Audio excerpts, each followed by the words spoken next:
ಬೆಟ್ಟದಷ್ಟು. ಹೌದಾ? ಹಾಗಾದ್ರೆ ಹೇಳ್ತೇನೆ. ಹೇಳು. ಜೀವವೀಣೆ ಹಿಡಿಯೋದೆ ಹೋದು ಭಾವದಿಂದ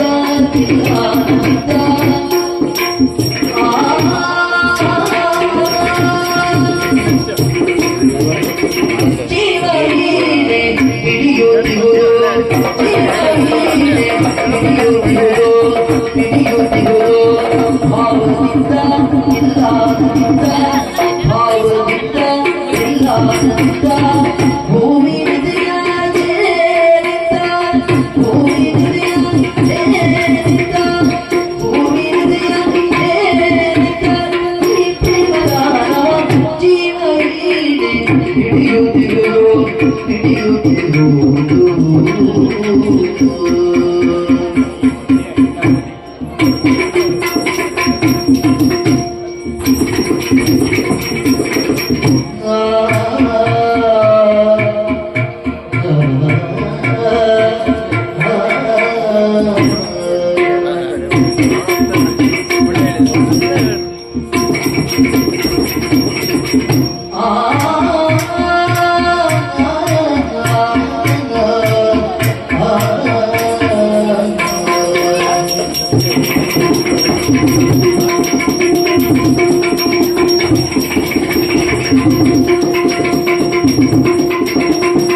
ಏನೋ ಹೇಳಬೇಕು ಅಂತ ಯೋಚನೆ ಮಾಡ್ತಾ ಇದ್ದೀಯಾ, ಹೇಳಿಕೊಳ್ಳಲು ಭಯ ಪಡ್ತಾ ಇದ್ದೀಯ. ಭಯ ಬೇಡ, ನೇರವಾಗಿ ವಿಷಯವನ್ನು ಹೇಳಿ. ಓ ವಂಶಿ, ಈ ಮನೆಗೆ ಬಂದಾಗ ಯಾಕಾದ್ರೂ ಈ ಮನೆಗೆ ಬಂದೆ ಎನ್ನುವುದಾಗಿ ನನ್ನ ಮನಸ್ಸಿಗೆ ಅನಿಸಿಬಿಟ್ಟಿತ್ತು. ಹೌದಾ? ಆದ್ರೆ ನಿನ್ನಲ್ಲಿರುವಂತಹ ಮುಕ್ತತೆಯ ಸ್ವಭಾವವನ್ನು ಕಂಡು ನಾನು ಮೆಚ್ಚಿಕೊಂಡವಳಿದ್ದೇನೆ. ಈ ಮನೆಗೆ ಯಾರೇ ಬಂದ್ರು ಸುಧಾರಿಸಿಕೊಳ್ಳುವ ಮೊದಲು ನಾನೇ. ಅದು ಖಂಡಿತ ಸತ್ಯ. ಆದ್ರೆ ಒಂದು, ಯಾರೇ ಬರ್ಲಿ, ಹೇಗೆ ಬರ್ಲಿ, ಹಾ, ಎಷ್ಟೊತ್ತಿಗೆ ನನ್ನ ಜೊತೆ ಸೇರಿಕೊಳ್ಳಿ, ಸುಧಾರಿಸಿಕೊಳ್ಳುವ, ಹೊಂದಾಣಿಕೆ ಮಾಡಿಕೊಳ್ಳುವ ನಾನೇ. ಸಂತೋಷ. ಗುಣಗಂಜಿಯಷ್ಟು ನಿನ್ನಲ್ಲಿ ಆ ರೀತಿಯಾದಂತಹ ಮನಸ್ಥಿತಿಯನ್ನು ನಾನು ಕಾಣಲಿಲ್ಲ. ಸಂತೋಷ ನಾನು ಕೊಂಡಿದ್ದೇನೆ. ಆದ್ರೆ ಈಗ ಸದಾಕಾಲ ನಿನಗೆ ನಿದ್ರೆ ಬರಬೇಕು ಅಂತಾದ್ರೆ ನಾನೇ ನಿನಗೆ ಗಾಳಿ ಹಾಕಬೇಕು ಅಂತ. ನೀನು ಗಾಳಿ ಹಾಕಿದ್ರೆ ಮಾತ್ರ ನನಗೆ ನಿದ್ದೆ ಬರುವುದು ಅಂತ. ಹಾಗಂತ ನಿನಗೆ ಎಚ್ಚರವಾದಾಗ ನಿನಗೆ ಎದುರಿನಲ್ಲಿ ನಾನೇ ಇರ್ಬೇಕಂತ. ನೀನಿದ್ದಾಗ ನನಗೆ ಯಾವುದೋ ಒಂದು ಸ್ಫೂರ್ತಿ ತುಂಬುವುದು ಅಂತ. ನೀನು ಮಾತನಾಡುವಾಗ ಪ್ರತಿ ಮಾತು ನನ್ನದೇ ಆಗ್ಬೇಕಂತ. ನನ್ನ ಮಾತಿಗೆ ಪ್ರತಿ ಮಾತು ನೀನಾಡಿದ ಕಾಲಕ್ಕೆ ಯಾವುದೋ ಒಂದು ಸಂತೋಷ ಕೊಡುವುದು ಅಂತ. ನೀನು ನಾನಾದ್ರೆ, ನಾನು ನೀನಾದ್ರೆ, ನಾವಿಬ್ರು ಒಂದಾದ್ರೆ.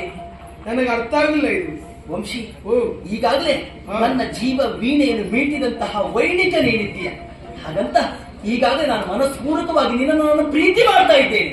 ಪ್ರೀತಿ, ಪ್ರೀತಿ, ಪ್ರೇಮ, ಪ್ರಣಯ,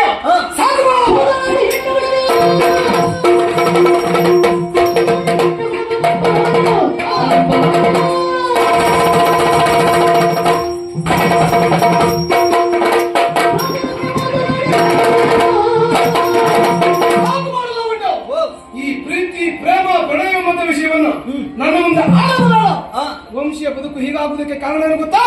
ಅದೇ ಪ್ರೀತಿ, ಅದೇ ಪ್ರೇಮ, ಅದೇ ಪ್ರಣಯ. ಹೆಣ್ಣೆಂಬ ಮಹಾಮಾರಿ ನನ್ನ ಮೈಮನಸ್ಸನ್ನು ಸೇರಿ ನನ್ನ ಭಾವನೆಗಳನ್ನೆಲ್ಲ ಹೀರಿ ನನ್ನ ಬದುಕಿಗೆ ಬೆಂಕಿಯ ಕೊಳ್ಳಿನಿಟ್ಟಿದ್ದಾಳೆ. ಆದ್ದರಿಂದ ಹೆಣ್ಣು ಕುಲವನ್ನೇ ನಂಬಲಬಾರದು ಮತ್ತು ನಿರ್ಧಾರ ನಾನು ಮಾಡಿದ್ದೇನೆ. ವಂಶಿ, ನಿನ್ನ ಜೀವನದಲ್ಲಿ ಒಂದು ಹೆಣ್ಣಿನಿಂದಾಗಿ ನಿನಗೆ ಕೇಳುಂಟಾಯಿತು ಎನ್ನುವ ಕಾರಣಕ್ಕಾಗಿ ಸ್ತ್ರೀ ಸಮಾಜವನ್ನೇ ಕೆಟ್ಟವರು ಎನ್ನುವುದಾಗಿ ದೂಷಿಸುವುದು ನಿನ್ನ ಮಹಾ ಅಪರಾಧ ಆಗ್ತದೆ. ಅಂದ್ರೆ ಈಗಾಗಲೇ ನೀನು ನೆಂತಿರುವಂತಹ ಭೂದೇವಿ ಹೆಣ್ಣು, ನೀನು ಬೆಳೆ ಮಾಡುವಂತಹ ದನಕರಕ ಹೆಣ್ಣು, ನೀನು ಕುಡಿಯುವಂತಹ ನೀರು ಗಂಗಾ ಮಾತೆ ಇದು ಹೆಣ್ಣು, ಹೆಚ್ಚಾಗಿ ನೀನನ್ನು ಹೆತ್ತಂತಹ ತಾಯಿ ಹೆಣ್ಣು, ಇವರೆಲ್ಲರೂ ಅವಳು ಒಂದು ಹೆಣ್ಣಿನಿಂದ ನಿನ್ನ ಬಾರಿ ಕೆಟ್ಟದಾಗಿದೆ ಎನ್ನುವ ಕಾರಣಕ್ಕಾಗಿ ಇವರೆಲ್ಲರೂ ನೀನು ಕೆಟ್ಟವರಿಂದಾಗಿ ದೂಷಿಸುವುದಕ್ಕಾಗದೆ ಕೇಳು. ಹೆತ್ತ ತಾಯಿ ಯಾವ ಮಕ್ಕಳಿಗೂ ಕೆಟ್ಟತನ ಮಾಡುವುದಿಲ್ಲ. ಕೊತ್ತಂತ ಭೂಮಿ ಒಳ್ಳೆಯವರಿಗೂ ಜನ್ಮ ಕೊಡ್ತಾಳೆ, ಕೆಟ್ಟವರಿಗೂ ಜನ್ಮ ಕೊಡ್ತಾಳೆ. ಬೆಳೆ ಮಾಡುವಂತ ದನ ಒಳ್ಳೆಯವರನ್ನು ಸೇರಿಕೊಳ್ತಾಳೆ, ಕೆಟ್ಟವರನ್ನು ಸೇರಿಕೊಳ್ತಾಳೆ. ಅದೇ ಕುಡಿಯುವಂತ ಗಂಗಾಜಲ ಹೋಗುವಂತ ಪ್ರಾಣವನ್ನು ಉಳಿಸ್ತದೆ ಬಿಟ್ಟರೆ ಪ್ರಾಣವನ್ನು ತೆಗೆಯುವುದಿಲ್ಲ. ಈ ಕೆಟ್ಟ ಸಂತತಿಗಳು ಹಾಗಲ್ವೇ ತಮ್ಮ ಬದುಕಿನ ಆಸೆಯನ್ನು ಈಡೇರಿಸಿಕೊಳ್ಳುವುದಕ್ಕೆ ಬೇಕಾಗಿ ಪ್ರೇಮ ಪಾಶದ ಬಲೆಗೆ ಸಿಲುಕಿಸಿಕೊಂಡು ವಿಕೃತವಾದ ವಿನೋದವನ್ನು ಕಾಣ್ತಾರೆ. ಆಮೇಲೆ ಸತ್ಯಂದವಾಗಿ ಹಕ್ಕಿ ಹಾರಿದ ಹಾಗೆ ಹಾರಿ ಬಿಡ್ತಾರೆ. ಆವಾಗ ಮಾನಸಿಕವಾದ ಚಿತ್ರಹಿಂಸೆ ಅನುಭವಿಸುವುದು ನನ್ನಂತ ಅಮಾಯಕ ಗಂಡು ಮಕ್ಕಳು. ಅದಕ್ಕೆ ಬೇಕಾಗಿ ನನ್ನ ಹೃದಯದಲ್ಲಿ ಪ್ರೀತಿ ಪ್ರೇಮಕ್ಕೆ ಅವಕಾಶವನ್ನು ಕೊಡಲಾರದಂತ ನಿರ್ಧಾರಕ್ಕೆ ನಾನು ಬಂದಿದ್ದೇನೆ. ವಂಶಿ, ನಿನ್ನ ಮನಸ್ಥಿತಿ ಏನೇನುದಾಗಿ ನಾನು ತಿಳಿದುಕೊಂಡಿದ್ದೇನೆ. ನೀನೇ ಆಲೋಚನೆ ಮಾಡು. ಈ ಕನ್ನಡಿಯಲ್ಲಿ ಕಲೆ ಇದ್ದಾಗ ನಾವು ಕನ್ನಡಿಯಲ್ಲಿ ಮುಖ ಕಾಣುವಾಗ ನಮ್ಮ ಮುಖದಲ್ಲೇ ಕಲೆ ಇದ್ದ ಹಾಗೆ ಕಾಣ್ತದೆ. ಅಯ್ಯೋ, ನಮ್ಮ ಮುಖದಲ್ಲಿ ಕಲೆ ಉಂಟು ಎನ್ನುವ ಕಾರಣಕ್ಕಾಗಿ ನಮ್ಮ ಮುಖವನ್ನು ತೊಳೆಯುವುದಲ್ಲ, ಆ ಕನ್ನಡಿಯನ್ನು ಶುಚಿ ಮಾಡಬೇಕು. ಈಗಾಗಲೇ ನಿನ್ನ ಮನಸ್ಸೆಂಬ ಕನ್ನಡಿಯಲ್ಲಿ ಈಗಾಗಲೇ ಅದು ಶುದ್ಧವಾಗಿಲ್ಲ. ಹಾಗಾಗಿ ಹೆಣ್ಣು ಮಕ್ಕಳು ಕೆಟ್ಟವರು ಎನ್ನುವುದಾಗಿ ನೀನು ಬಿಂಬಿಸ್ತಾ ಇದ್ದೇನೆ. ನನ್ನ ಹೃದಯದಲ್ಲಿ ಮತ್ತೆ ಪ್ರೀತಿ ಪ್ರೇಮವನ್ನು ಹುಟ್ಟು ಹಾಕುವುದಕ್ಕೆ ನಿನ್ನ ಸಾಧ್ಯ ಇಲ್ಲ. ಅದಕ್ಕೆ ಅವಕಾಶ ನಾನು ಕೊಡುವುದಿಲ್ಲ. ವಂಶಿ ಏನು? ಈಗಾಗಲೇ ನಾನು ಆಡಿಕೊಳ್ತಾ ಇದ್ದೇನೆ. ನಾನು ಪ್ರಾಮಾಣಿಕವಾಗಿ ನಿನ್ನನ್ನು ನಾನು ಪ್ರೀತಿಸ್ತಾ ಇದ್ದೇನೆ, ಅರ್ಥ ಮಾಡಿಕೋ. ನೀನು ಪ್ರಾಮಾಣಿಕವಾಗಿ ನನ್ನನ್ನು ಪ್ರೀತಿಸುವುದೇ ಸತ್ಯವಾದರೆ ಆ. ಆ ನಿನ್ನ ಪ್ರೀತಿಯನ್ನು ಒಮ್ಮೆ ನಾನು ಪರೀಕ್ಷೆ ಮಾಡಬೇಕು. ಆಲಿದಂತೆ